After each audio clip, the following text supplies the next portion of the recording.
used to think routine was safe. Routine keeps the chaos away.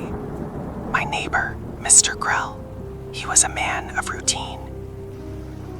He left his house at 7 a.m. sharp, every day, for 3 years, until last Tuesday. Tuesday, he didn't leave. Wednesday, silence.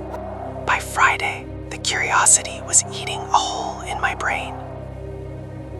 He wasn't just punctual, he was mechanical, like he was following a script. I never saw him blink. I never saw him breathe. Just tick, tock, tick, tock. The storm hit on Saturday. I saw his trash can fly, and that's when I saw it, the little black book. It skittered across the pavement like a dead crab.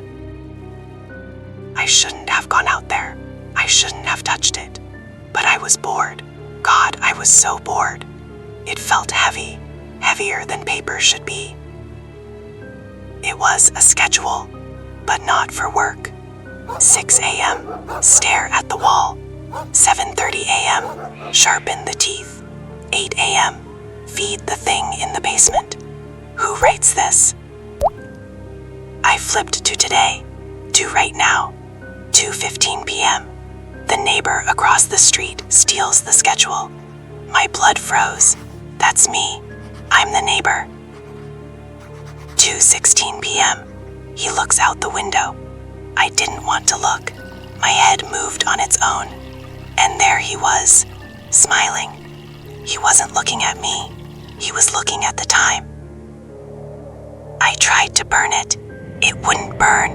It just bled. 2:20 p.m., collection. The ink appeared as I watched. It's not a schedule. It's a script. It's here. It's right on time. Silence. Schedule updated. The schedule is precise. The schedule is absolute. I am exactly where I need to be. He hasn't moved. Why isn't he moving? He's just boring. Welcome to the neighborhood. You're right on time. The ink, it's still wet. The observation, it's happening exactly now. He never leaves for work. Not at this hour. Not like this. He knows. The schedule. I'm not the observer. I'm the subject. That's my name. He knew I would find it. Please don't come in. Please stay on your side. You're late for your shift. They say you can't choose your family, but you definitely can't choose your neighbors. I learned that the hard way.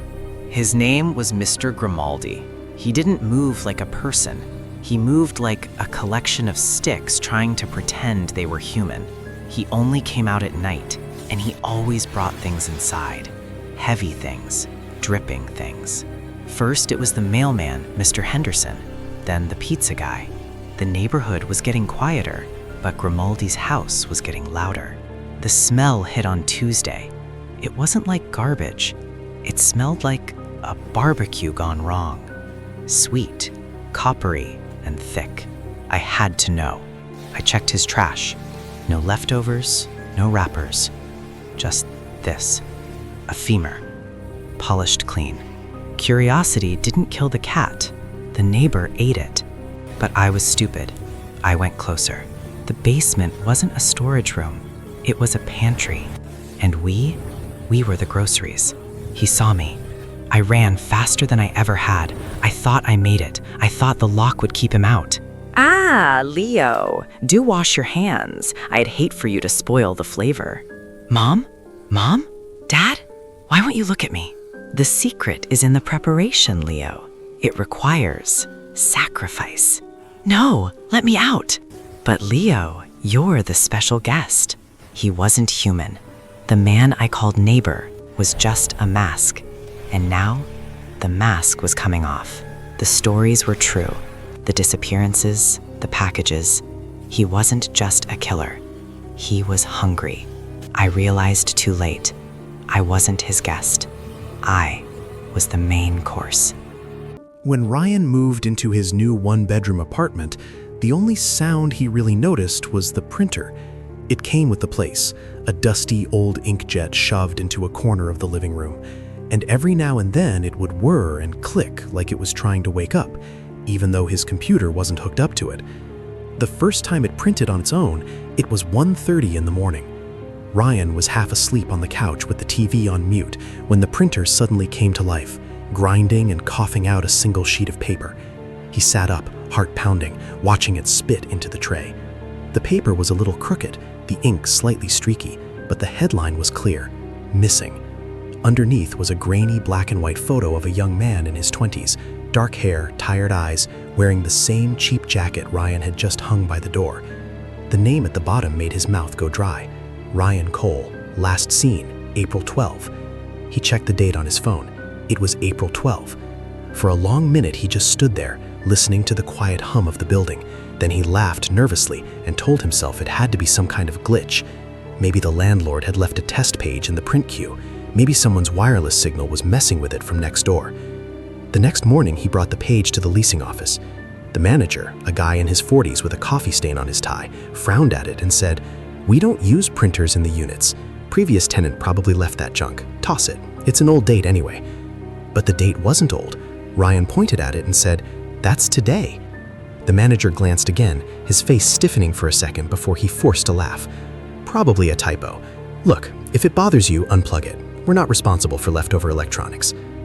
That night, Ryan unplugged the printer, unplugged the power strip, shut off his laptop, even pulled the cable out of the wall. He checked everything twice before going to bed. At 2:03 a.m., the sound ripped him out of his sleep. The same mechanical whir, the grinding feed of paper. His bedroom door was half open, and a strip of pale hallway light glowed under it. The printer was going again. He crept out, every step slow. The apartment felt wrong, like it was listening. The printer, visibly unplugged, spat out a second sheet. This one was worse. The same missing poster, the same photo of him, but now the text had changed. Ryan Cole, last seen, April 13. Details: found deceased in apartment living room, foul play suspected. Ryan stumbled back, knocking into the coffee table. He checked his phone again. It was still the night of the 12th, just after 2 a.m. The poster was describing tomorrow. His first instinct was to get out. He grabbed his keys, yanked open the front door, and froze. There, taped to the outside of his door, was the same missing poster he was holding, but faded, like it had been in the hallway for months. The photo looked a little more washed out, the edges curled and yellowed. From somewhere down the hall, a door opened. An older woman in a robe, one of his neighbors, stepped out holding a bag of trash. She glanced at him, then at the flyer, and muttered, "They still haven't taken that down? Poor guy. Lived in your unit before you. Went missing last year. Cops never found him." Ryan swallowed and asked, "What was his name?" She frowned, thinking, "Evan? Ethan? Something like that. Gave me the creeps. Always thought I could hear his printer in the middle of the night." He looked back at the paper. The face was his. The name was his, but she was talking about someone else. Back inside, his hands shaking, he grabbed both fresh posters and ripped them up, stuffed the pieces deep into the kitchen trash, and wheeled the bin out onto the balcony. He turned the printer around so it faced the wall. He didn't sleep. Every creak of the building made him flinch, and around dawn, exhausted, he finally drifted off on the couch. When he woke up, sunlight was streaming through the blinds. For a second, everything felt normal, until he noticed the white edges of paper taped neatly to every wall. Every surface in the living room was covered in missing posters: the TV screen, the fridge, the inside of the front door. Hundreds of identical sheets, perfectly aligned. Ryan Cole, last seen, April 14. Status: presumed dead. Occupant never vacated apartment. Ryan stumbled to the mirror in the hallway, breathing hard.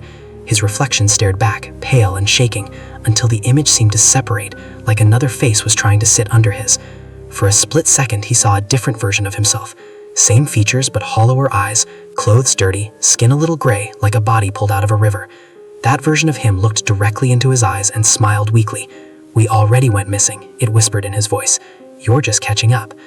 When the landlord finally entered the unit weeks later for failure to respond, the apartment was empty.